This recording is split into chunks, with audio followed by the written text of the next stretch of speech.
तो रिसेंटली कोल्हापुर में औरंगजेब का पोस्टर दिखाने पर वहाँ पर बहुत से लोग जमा हुए और इसका खुलकर विरोध किया। और ये इसलिए ट्रेंड में है क्योंकि लोग कह रहे हैं कि हिंदू जाग गया, लेकिन ऐसा नहीं है। महाराष्ट्र में छत्रपति शिवाजी महाराज और छत्रपति संभाजी महाराज इनको भगवान माना जाता है और इनके खिलाफ यहाँ भी कोई भी कुछ सुन नहीं सकता। यहाँ तक कि उनको जब नाम से बुलाते हैं वो भी यहाँ पर बर्दाश्त नहीं किया जाता। उन्हें आप सिर्फ छत्रपति शिवाजी महाराज ही बोला सकते हैं, जो कि बहुत अच्छी बात है। लेकिन ऐसा क्यों है, इसलिए छत्रपति शिवाजी महाराज के बारे में जान लेते हैं। तो छत्रपति शिवाजी महाराज का जन्म 19 फरवरी 1630 को हुआ था। उन्हें फादर ऑफ इंडियन नेवी भी कहा जाता है। उनकी माता जी यानी माँ जीजा माता उनको बचपन से रामायण महाभारत की कहानियां सुनाया करती थी और शिवाजी महाराज इससे बहुत इंस्पायर हुए थे। और साथ में वो बताते थे कि कैसे यहाँ के लोगों पर अत्याचार हो रहा है। और उस वक्त बहुत से मंदिरें तोड़ी जाती थी, औरतों के सरेआम रेप किए जाते थे और लोगों से स्लेवरी की जाती थी। जब ये सब छत्रपति शिवाजी महाराज ने बचपन में देखा तो उन्होंने तभी ठान लिया था कि वो ये अन्याय सहन नहीं करेंगे और लोगों को इन परेशानियों से मुक्त करेंगे। तो उन्होंने 16 साल की उम्र में हिंदवी स्वराज की शपथ ली। उन्होंने एक एक लोग जोड़े, उनको बताया कि ये जो तुम्हारे साथ हो रहा है वो गलत हो रहा है, अन्याय को बर्दाश्त मत करो, उसके खिलाफ आवाज उठाओ। और इसी तरह छत्रपति शिवाजी महाराज हमेशा लोगों के लिए लड़ते रहे। उन्होंने 360 से ज्यादा किले जीते। उन्होंने कभी भी कास्टिज्म नहीं किया, यानी हर किसी को प्यार किया, ना कि ये देखा कि वो कौन से जात का है पात का है। इसे उन्होंने कभी माना ही नहीं और उनके राज में ये हुआ भी नहीं। और ना कि इतना, उनके राज में किसान भी खुश रहते थे और हर एक कोई खुश रहता था।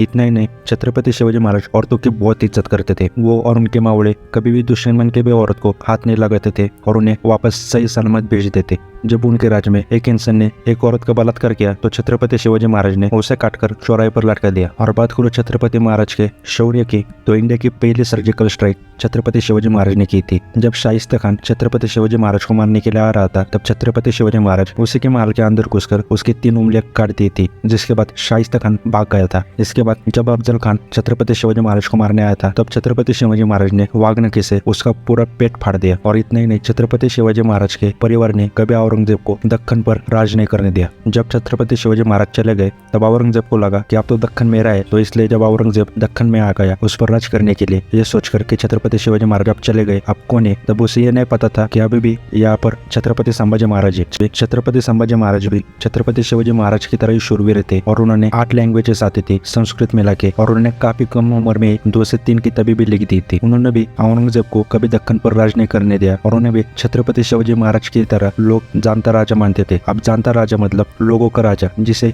सारे लोग प्यार करते हैं, जो राजा सिर्फ लोगों की भलाई के लिए सोचता है। और ये सच है, छत्रपति शिवाजी महाराज ने अपनी पूरी जिंदगी सिर्फ लोगों के लिए दी और वही किया छत्रपति संभाजी महाराज ने। छत्रपति संभाजी महाराज ने 27 साल तक औरंगजेब को दक्कन से दूर रखा, उसे राज करने नहीं दिया। लेकिन छत्रपति संभाजी महाराज के रिश्तेदार ने उनसे गद्दारी की, गनोजी शिर्के, और गनोजी शिर्के ने छत्रपति संभाजी महाराज को पकड़वा दिया। इसके बाद औरंगजेब ने छत्रपति संभाजी महाराज के सामने 4 शर्तें रखी। अपने सारे किले मेरे हवाले कर दो, अपना सारा खजाना मेरे हवाले कर दो और इस्लाम में कन्वर्ट हो जाओ। लेकिन छत्रपति महाराज ने मना किया। इसके बाद छत्रपति महाराज की नाखून निकाले गए, उनको अर्कवी कलश को ऊँट से बांधकर उन पर गोबर फेंका जाता था, उनको पूरे गाँव में उस पर फिराया जाता था और रोज आके पूछता था औरंगजेब कि इस्लाम कबूल करोगे। हर बार छत्रपति जी महाराज हर हर महादेव बोलते थे। इसके बाद औरंगजेब रोज उनका शरीर का एक पार्ट निकलता था, यहाँ तक कि उनके आंख में सलिया घोंप दी थी। औरंगजेब ने 40 दिनों तक छत्रपति संभाजी महाराज के साथ टॉर्चर किया, लेकिन आखिर तक वो महान राजा हर चीज को न करता गया। उन्होंने इतना टॉर्चर सहा लेकिन उन्होंने एक भी शर्त नहीं मानी। रोज उनके एक पार्ट का बॉडी का निकाल लेते थे। आखिर में उनका सर उनके शरीर से अलग कर दिया और उनके टुकड़े कर औरंगजेब ने फेंक दिए। लेकिन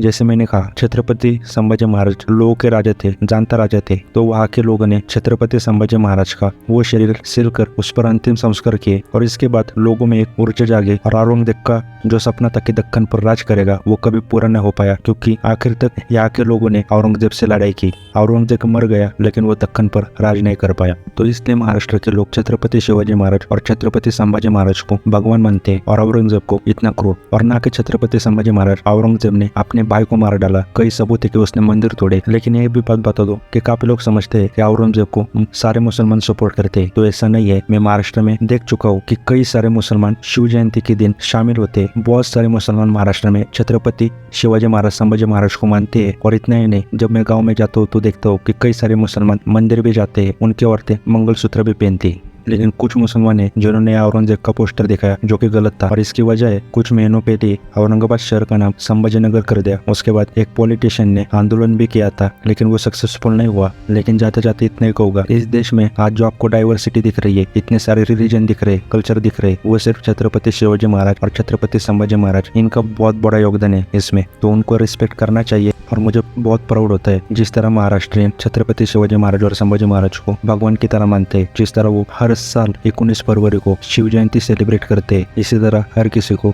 छत्रपति शिवाजी महाराज और संभाजी महाराज का आदर करना चाहिए।